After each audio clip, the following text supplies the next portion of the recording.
What up, gang? Carolina Jackpot Time coming at you on Tuesday afternoon. No, before you ask, I'm not driving the prison wagon. So I was looking at the 24/7 transfer portal rankings yesterday, see where the South Carolina Gamecocks had ended up at. Number 14, I think it is. It's, that's about par for the course, I guess. It is what it is. We're never going to land those big time gets until we start winning some ball games, or fork over a lot of money, or some coaching changes are made. But anyway, that's another subject for another video. I was wondering about our buddies over at Clemson because, I've got to find out what they've got going on, keep tabs on them, and as you people know, they live in my head, went free. I started scrolling down for them because I knew they were ranked lower than us because I knew they hadn't taken many people. And I scrolled down, and I scrolled down, and down, and down, and down, and then I found this.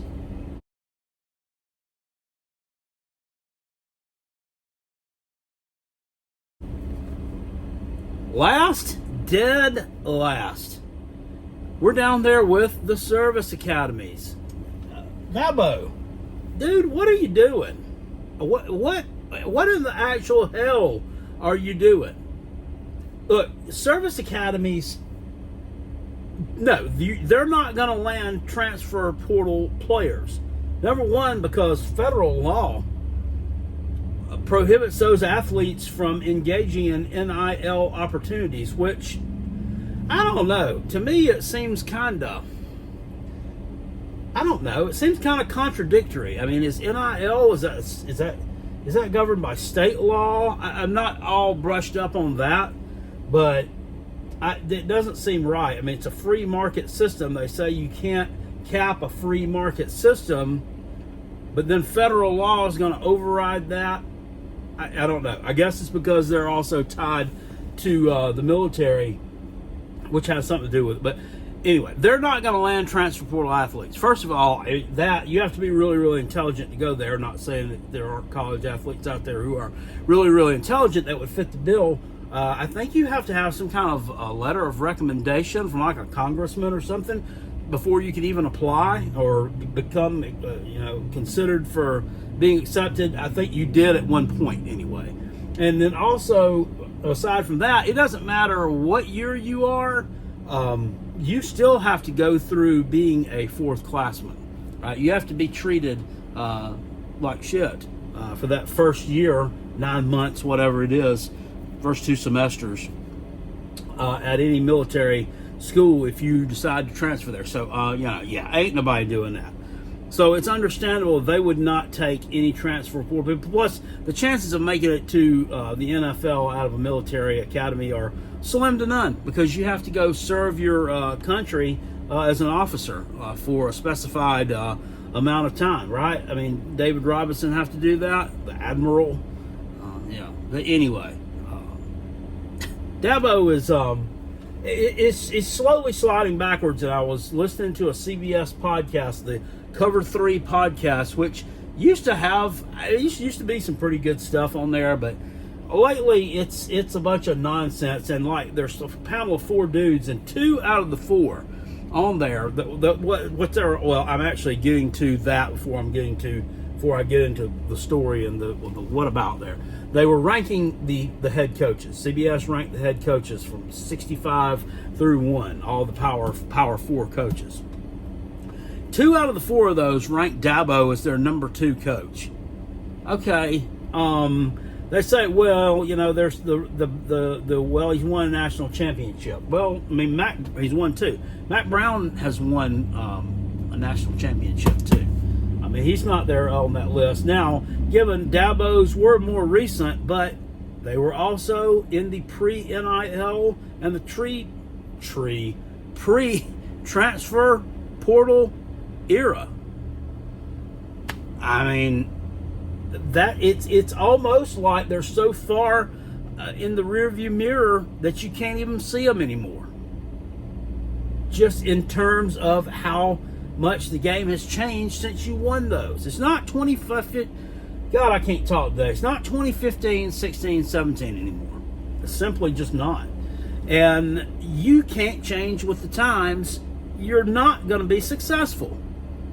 I mean, granted, there are a lot of things, technology-wise, culture-wise, pop culture-wise, that have come down the pipe since I became an adult many moons ago. I'm almost 50. I can't believe that. That I didn't particularly like. I liked cell phone when it first came out. You know, I didn't like the idea of, man, now somebody can get a hold of me at any time, and I have to answer this. Oh, I don't like this. And then when they came out with smartphones, I'm like, they can track your movements. It doesn't matter where you've been at. I get an old lady know the password to your cell phone. I mean, she can pull you up on the location services. If you got an iPhone, she can see where you done been for however long. You know, that's kind of crazy, isn't it? But I adapted. It's not like I said, I'm not using a cell phone, period. Just not going to do it. I'm going to have my home phone plugged in, the long white cord, and I'm going to check my messages on my answering machine when I get home. Leave your message after the beep for jackpot. No, that's not what I did. I mean, I adapted to it, and I started using the technology. I don't understand why you just absolutely refuse to die on this hill of you're not going to use that. But getting back to the CBS dudes, 2 out of the 4 of them had him ranked as their number 2 head coach. Are you first of all, one of them was Danny Cannell, and I can understand that ACC bias, right? And then the other one was Chip Patterson, a UNC graduate. I can also understand ACC bias. These 2 are idiots. It's absolute idiots. You can continue to recruit very good from the high school ranks, and I feel like you will for the foreseeable future. You have that added advantage too, that you can pitch to a high schooler in that, hey, you're not going to lose your job to some guy from LSU. Hey, nobody from Oregon's going to transfer here to Clemson and take your job from you, because we don't we don't believe in that stuff here. And then they talked about what a great culture he's got. Okay, because he won 4 games in a row and a bowl game at the end of last season. After he started off 4-4, he's got a great culture. No, his players just got their head out of their ass. But they also kind of dunked on him on that show as well. And I also agree with this. They're talking about Garrett Riley, his offensive coordinator, who many would think definitely in line for a non-Power 5 job while he was the offensive coordinator at TCU, right? And probably Power 4 now, but whatever. Probably could have been considered for, like a lower level Power 4 job as the head man. I mean, has his stock risen or has his stock fallen? Because number one, he won't let this guy do his thing. He refuses to let him run his offense. He wants to run the Clemson offense. Well, the Clemson offense is a flaming turd, and it's not going to get any better. Look, you needed to take a quarterback out of the transfer portal this past year. Look, I've had my say on Shane Beamer plenty of times, and I've voiced my displeasure with him on this channel to where I got to the point in the offseason, I said, I'm not going to voice my displeasure with him anymore until he gives me something else to voice it about. I'm going to try to support him. It's kind of like putting a relief pitcher in the bottom of the 8th when you're clinging to a 1-run lead after you were up by 6 runs at one point. That's how I'm feeling with Beamer. It's like I can feel it slipping away. I can see it slipping away, but I'm trying to hold on to that little bit of hope there by putting that relief pitcher in. But he will at least address what's wrong to some degree, go out and try to make something happen. Right? So, I mean, Gamecocks needed a proven backup quarterback for Lenora Sellers. He just named him starting quarterback, what was it, a week, 10 days ago? Everybody knew he was going to be the starting quarterback. in 2024. But it hadn't been announced yet. But he needed someone that was, I think that he could see that Lenores could say, well, he's going to give me a decent push for that job, but as long as I play at my level or go up above that, there's no way he's taking that job from me. And he found one in Robbie Ashford from Auburn. Now, if South Carolina has to start him at quarterback, are they in trouble? Yeah, probably so. Probably so. But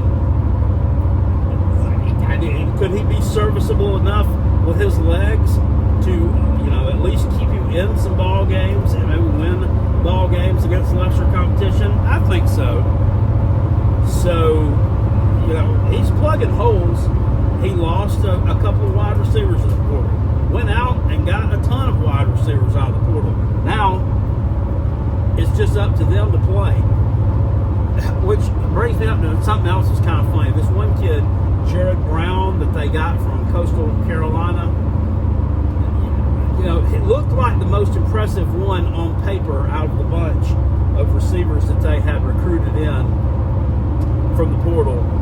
But apparently didn't have the best spring. And from what I was reading on the little insiders column on thebigspur.com, it said that he's got basically that he has most of what it takes to be a wide receiver down pat. Now he's just got to work on work on using his hands. So we pulled a wide receiver out of the portal that can't catch the football. Isn't that what wide receiver is? And I get what they're saying. Yeah, maybe he can get the separation at the line of scrimmage. Maybe he can run the correct routes. Maybe he has good footwork and he can throw a defender off target. But he's just not good at finishing the puzzle. Well, God, I hope you can finish the puzzle, because that piece is pretty important, that you be able to catch it. But to my point, and I got off track a little bit, Shane Beamer's at least trying to plug those holes. Dabo's not even trying. And the Tater fans can save it. They can save the bullshit with well, we don't have any roster spots for any more people to come in. We don't have any roster spots to take no transfers, Carolina Jackpot. Okay, well, that's where your coach hauls the shitty ones into the office at the end of spring practice or at the end of the season, whenever, and has a talk with them that, hey, look, we brought you here as this, we thought you would develop into this. It hasn't happened for you. I don't foresee you getting a lot of playing time here. Maybe you might want to consider looking into options that may give you playing time somewhere else. Have the tough conversations. Because as a head coach, you're essentially the manager of that football operation. And, you're not managing it if you're not having tough conversations with the underperformers. There's a piece of how can you be the number 2 football operations manager in the country if you don't even have tough conversations with people who aren't performing? And give them other options. That makes no sense. And you continue to bring in that Daniel High School up there about 5 miles from Clemson. I don't know how many people he's taken from there over the years. Okay, Newt Hopkins was from there. We get it. He was really, really good. Great, almost, actually, right? But everybody that comes from there is not a blue chipper. You've always got those people on your roster. And it just blows my mind that they continues to win. But you can see it, as I was talking about, the relief pitcher in the bottom of the 8th. You can see it starting to slip away. I can see it starting to slip away. I think you're going to have a tough season. And I think you really, really need to get your head out of your rumpus hole and start doing what everybody else is doing, because eventually it's going to catch up with you. The 2015 through 2020 era teams were all about the beat, we too deep. Well, guess what? The more of these guys that transfer out, that means you lose to the portal this past year, like 8, 10. More of them that transfer out, and you don't replace them with similar or better quality individuals, guess what? Your starting 22 can be pretty decent. But you don't have any depth behind them. You're not getting it all out of high school, pal. You're just not. Everybody's not going to pan out to be what you want to be. Everybody else, all your peers, the Ryan Days, the Kirby Smarts, the Brian Kellys, right? Those are the type of people that really should be involved in the top 5 coach in the country conversations. They use it. They use it. Kirby Smart won, 2 out of the last 3 natties, and he still is using the transfer portal to plug perceived holes. I don't get it. I don't get it. Your fans actually, I'm gonna give them a little bit of credit here. Your fans actually deserve better than what you're giving. But anyway, that's just my 2 cents on that. I'm sure people will flood my comment section down below. Tell me how bad the Coots are doing this year. I'll see y'all later, though. Appreciate it. Peace, and I'm out of here. And go Gamecocks.